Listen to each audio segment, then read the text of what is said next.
I stood atop the calcified ridges of Mount Ophel, clutching a ledger that felt heavier than the stones beneath my boots.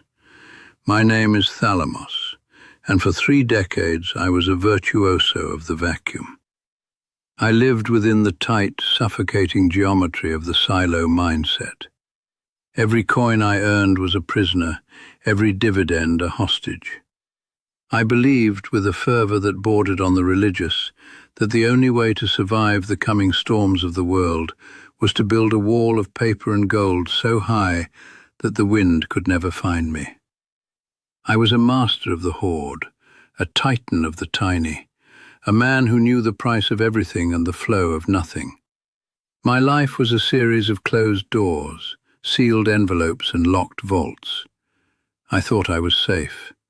I didn't realize I was merely being buried alive in a tomb of my own currency. The air in the city of Aurelia Zion was thick with the scent of roasted jasmine and the hum of 1,000 transactions.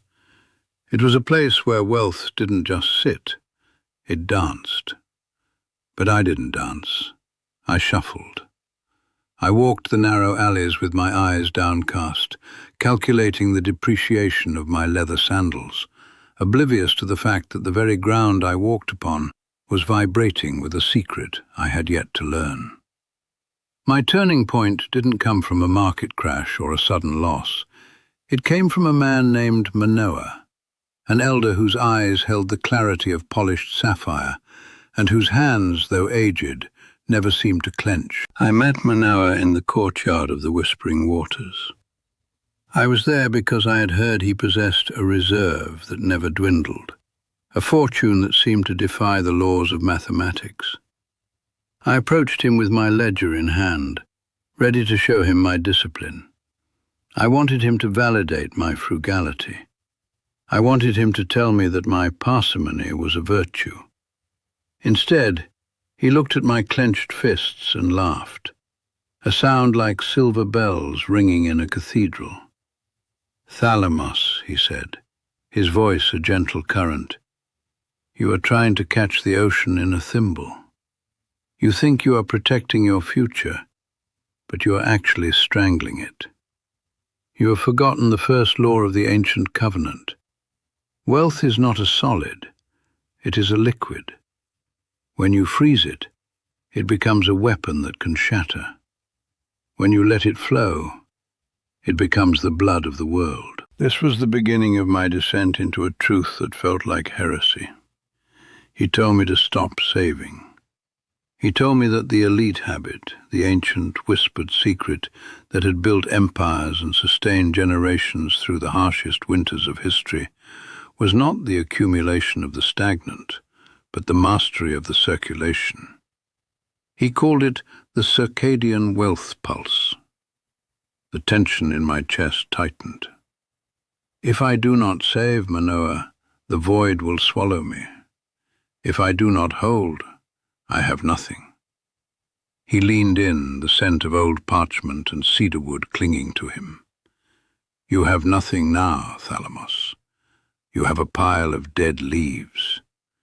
If you want the forest, you must learn to plant the seed, even when your stomach is growling." For the next lunar cycle, Manoah took me through the labyrinth of Aurelia Zion, showing me the invisible architecture of abundance. We didn't look at banks, we looked at orchards. We didn't look at safes, we looked at irrigation systems. He explained that the elite Jewish habit was not about reckless spending or consumerist vanity. It was about tzedakah, not merely as charity, but as a structural realignment of reality. It was the third hand principle. "The world thinks there are 2 hands," Manoah explained as we watched the craftsmen in the silver district. "The hand that takes and the hand that keeps. But the masters know there is a third hand, the hand that directs the flow. You must stop saving for a rainy day, because the fear of the rain is what brings the flood. Instead, you must allocate for the expansion of the light." I struggled.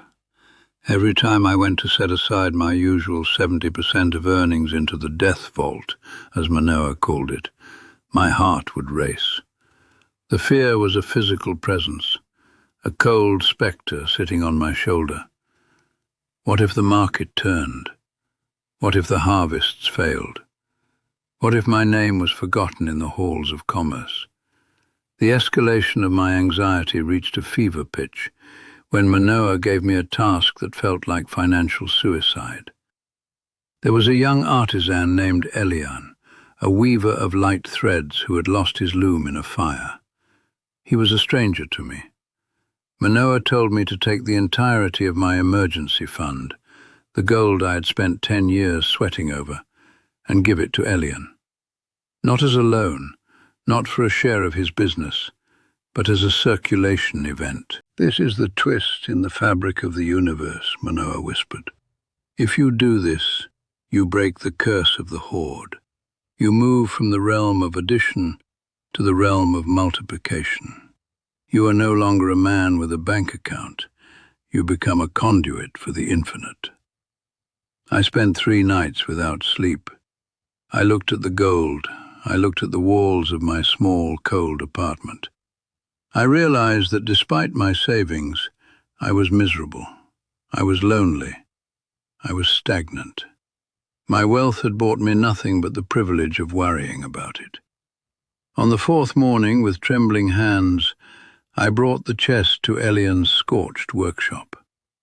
When I handed it over, I felt a physical snap in my spirit. It wasn't the pain of loss. It was the release of a heavy anchor. I expected to feel diminished. Instead, for the first time in my life, I felt massive. I felt like a giant who had finally stepped out of a child's shoes. The weeks that followed were a blur of cognitive dissonance. I had no savings left in the traditional sense. By all the rules I had lived by, I was vulnerable. Yet something strange began to happen in the streets of Aurelia, Zion. People began to look at me differently. My presence seemed to carry a weight it never had before. Because I had broken my wealth, I had released its energy into the world, and that energy was returning to me in the form of golden synchronicity. Opportunities that I had never noticed, or that had never noticed me, began to manifest.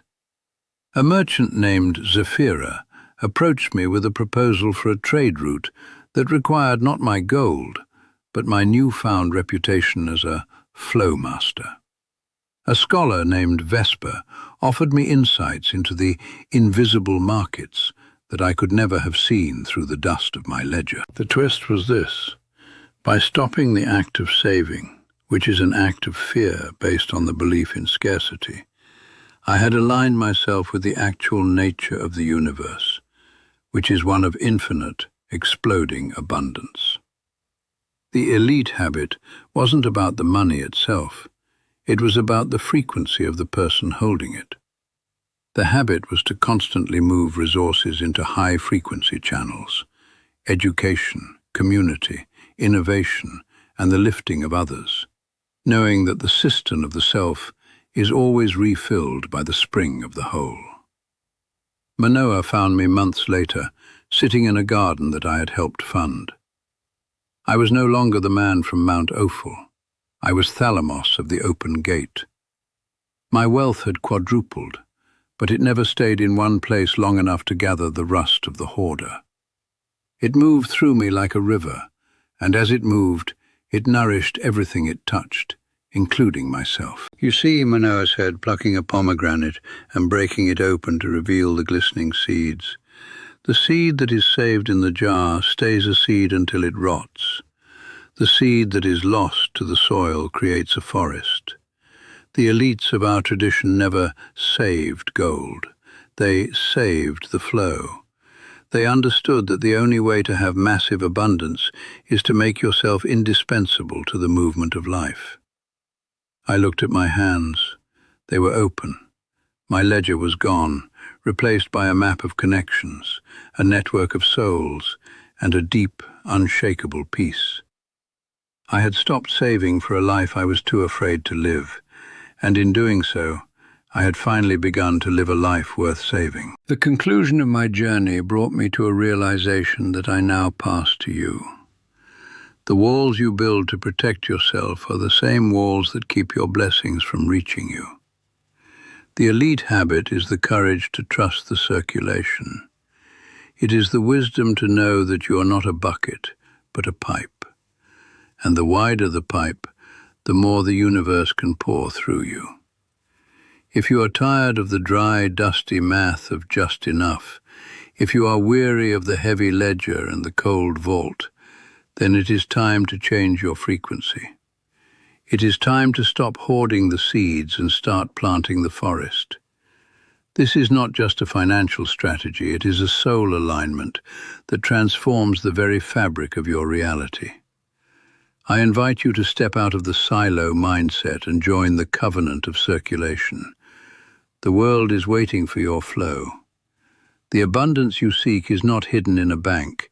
It is hidden in your willingness to let go. Would you like me to show you the first 3 rituals of the Circadian Wealth Pulse, so you can begin this transformation today? If you found value in this journey of the spirit and the pocketbook, ensure you are part of our growing circle of Flow Masters by subscribing to this channel, where we continue to decode the ancient blueprints of prosperity that the world has forgotten. Your abundance is not a destination. It is the path you create as you move. Subscribe now, and let us walk this path of infinite return together.